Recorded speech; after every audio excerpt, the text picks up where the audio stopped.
Mais aussi des journaux où il y a un vrai engagement citoyen des jeunes. C'est-à-dire qu'ils n'ont pas peur de s'exprimer. Et ça lui apprend à devenir un vrai citoyen et à comprendre la société dans laquelle il grandit. Bonjour Sofiane. Bonjour.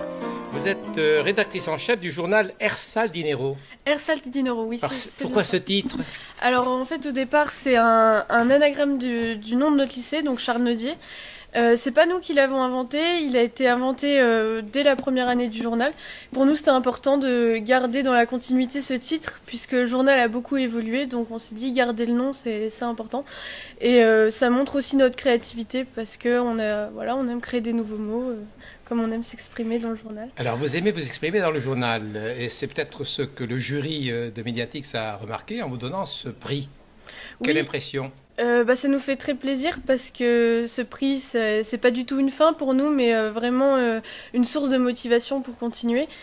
Et oui, donc s'exprimer aussi, ils ont aimé, je pense, la diversité du journal entre les articles écrits, les dessins, les illustrations. Donc ce prix nous fait très plaisir.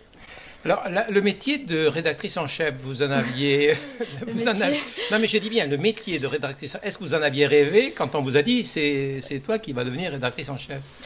Non, mais c'est vrai que la prise de responsabilité, ça m'attirait. Enfin, pour moi, c'était un plaisir parce qu'au final, c'est vraiment un titre honorifique et vraiment de responsabilité juridique. Après, c'est vraiment un travail d'équipe, une équipe à part entière. Chaque membre a la même place qu'un autre. Donc, c'était vraiment pour une façon symbolique de m'engager un peu plus dans cette aventure. Alors, dans cet engagement, est-ce qu'il y a l'objectif d'une sorte de coordination d'une équipe, comme, je dirais, un capitaine d'une équipe de rugby ou de football?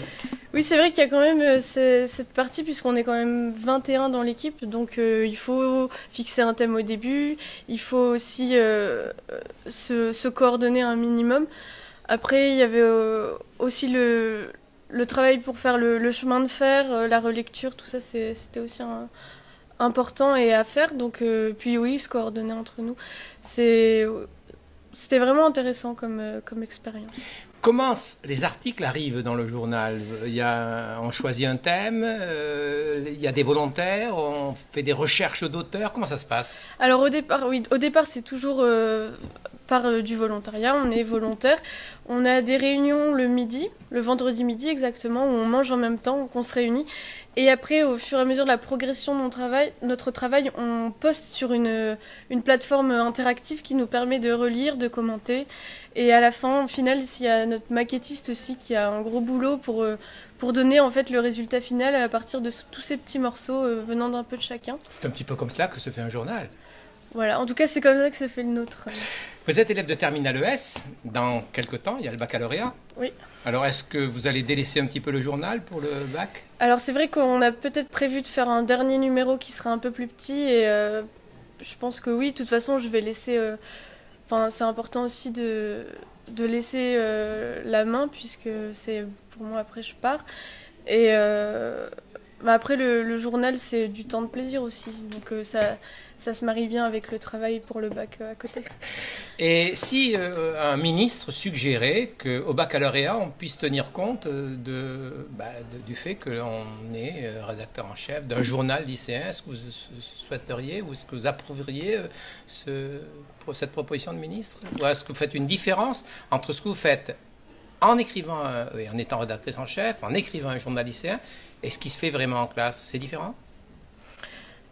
C'est différent, après ça reste lié au lycée et je pense que cette mention serait inutile parce que ça nous apporte déjà personnellement tellement de choses qu'au final on n'a pas besoin de ce petit plus pour se lancer dans l'aventure et se motiver. C'est déjà quelque chose de vraiment exceptionnel pour nous. Enfin pour moi en tout cas ça m'a beaucoup apporté, donc j'ai pas besoin de mention spéciale. Et l'année prochaine, quel est votre projet? Parce que je pense que vous aurez le bac, moi j'en suis sûr. Et moi je vous le souhaite. Quel est le projet pour l'année prochaine? Encore beaucoup de lecture de l'information, peut-être continuer avec un journal universitaire. Après, précisément, je ne sais pas encore, j'attends des résultats. Journaliste? Pas journaliste directement en tout cas, mais encore des choses autour de l'actualité, essayer de comprendre le monde contemporain, peut-être m'orienter vers les sciences politiques, l'économie. C'est bien, merci. Merci à vous.